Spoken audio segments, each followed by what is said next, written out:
Hello everyone! Welcome to my YouTube channel. Ngayon, magluluto tayo ng biko. Ang mga gagamitin lang natin, 1 kilong malagkit, 2 niyog, kakanggata,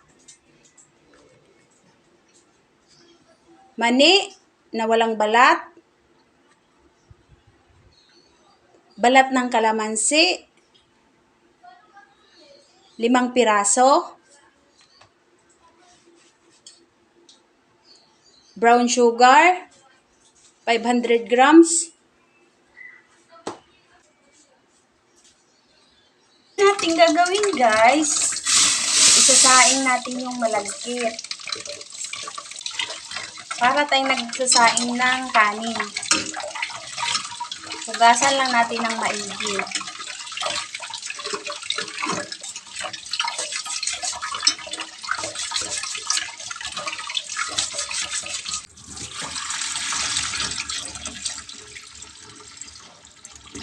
Pag hindi kayo marunong magsaing, takalin nyo lang yung tubig niya na isasabaw sa kanya.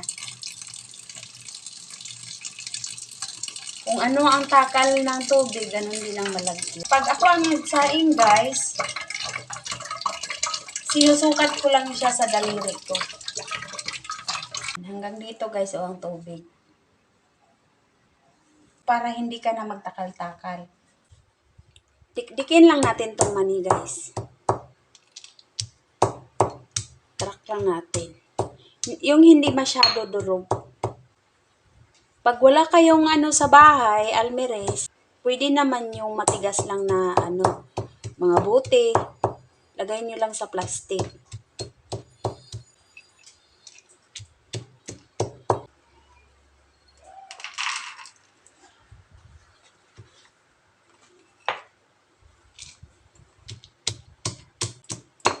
Pag wala kayong makitang skinless, pwede naman yung may balat. Pero balatan nyo siya.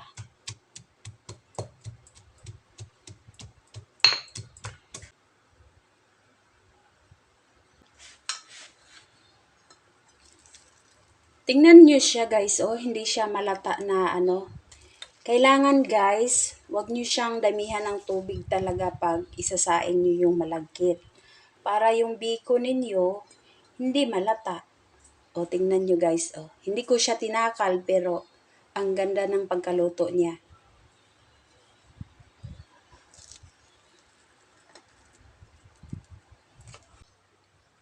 Maglalatik na tayo guys.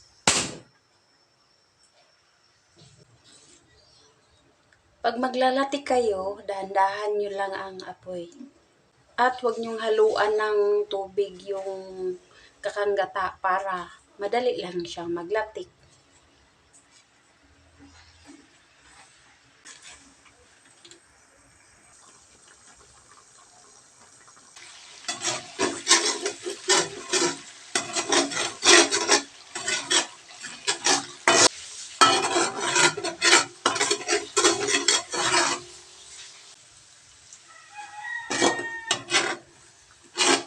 Pag ganito na yung kulay niya guys, patayin lang natin yung apoy.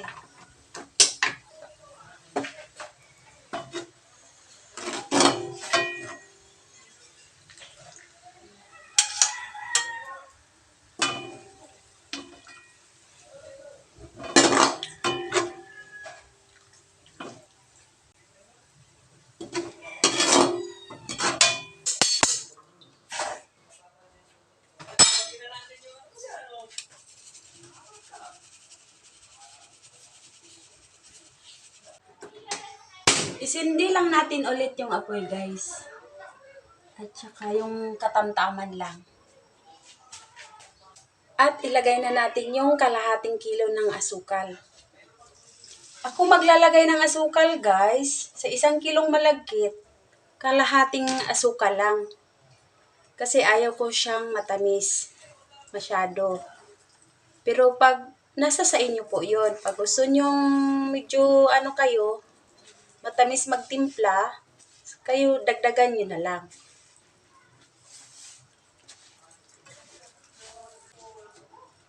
Ipamelt lang natin yung asukal.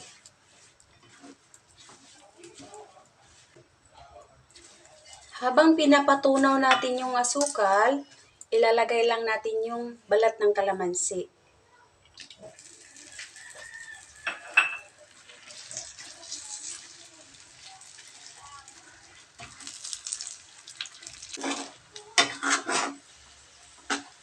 Ayan na guys, medyo tunaw na yung asukal.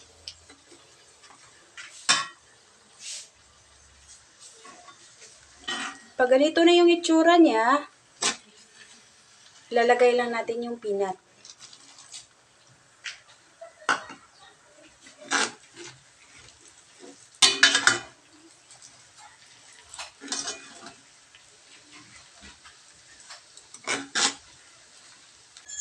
Pag may business kayo nitong biko guys, itry niyo itong recipe ko.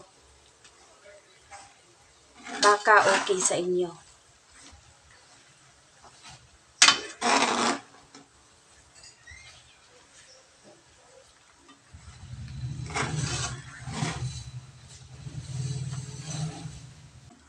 Paabutin lang natin hanggang 3 minuto. Para yung mani medyo siya mag-crispy. Ayan na guys, sunaw na yung asukal. Patayin lang natin yung apoy. Ilagay natin dahan-dahan yung malagkit.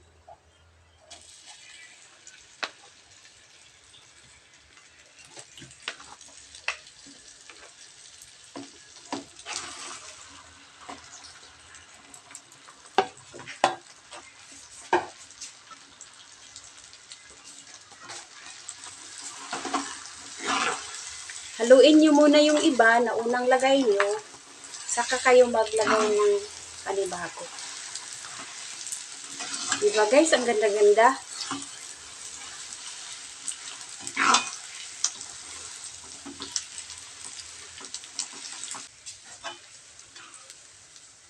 Ito na yung pangalawa. Ang 1 kilo guys, ang dami na niya.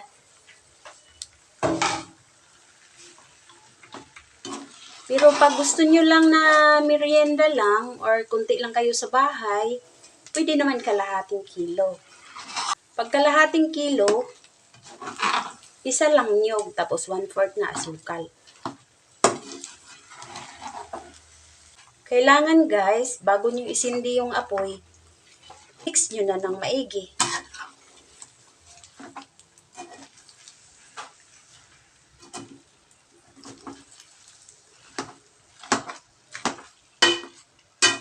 Ito ang pinakamahirap na part guys sa pagbibiko, yung paghahalo.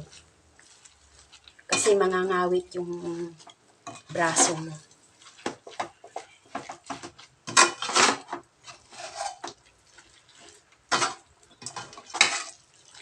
Pag nahalo nyo ng mabuti, isindi nyo lang yung apoy.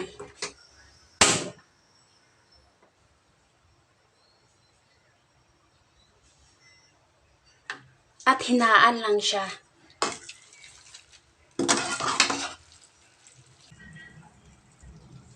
Takpan lang natin guys, ipasiko natin siya. Haluin lang natin guys paminsan-minsan.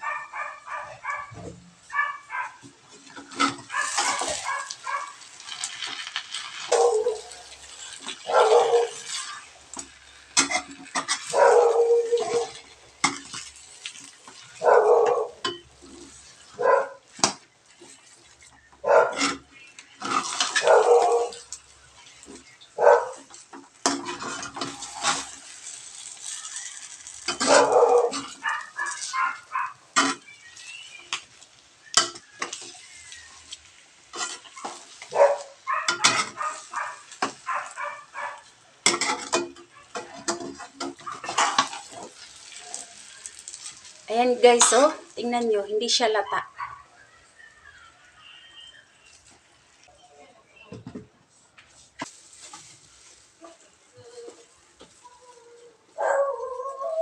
Ililipat lang natin sa molder guys.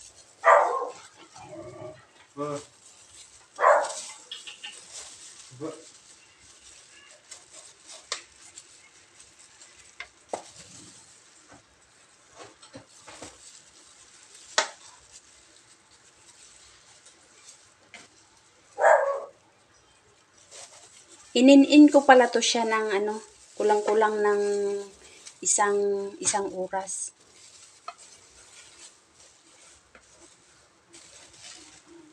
Pag itong balat ng kalamansi, tanggalin na.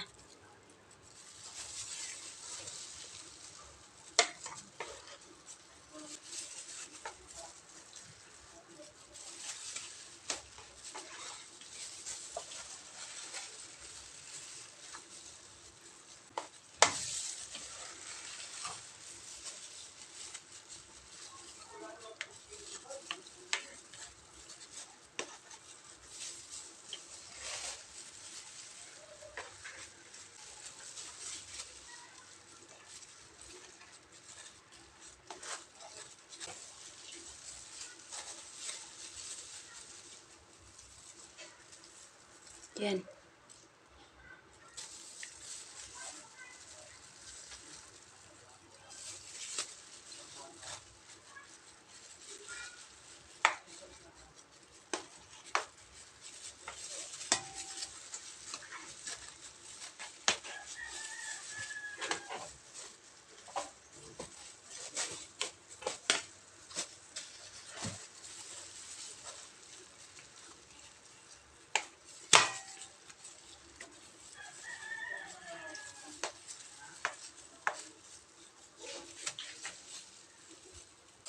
Tapos, ilalagay na natin yung toppings niya.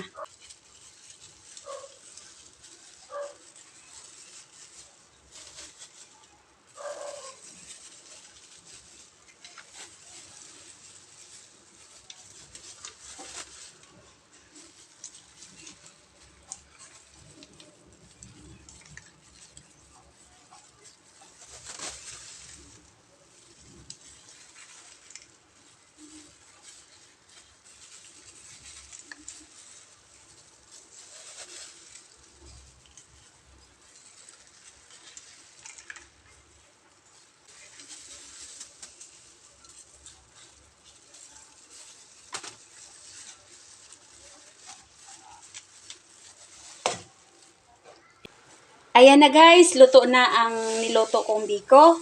Kung susundan nyo tong recipe ko, sana magustuhan nyo. Salamat sa panonood. God bless!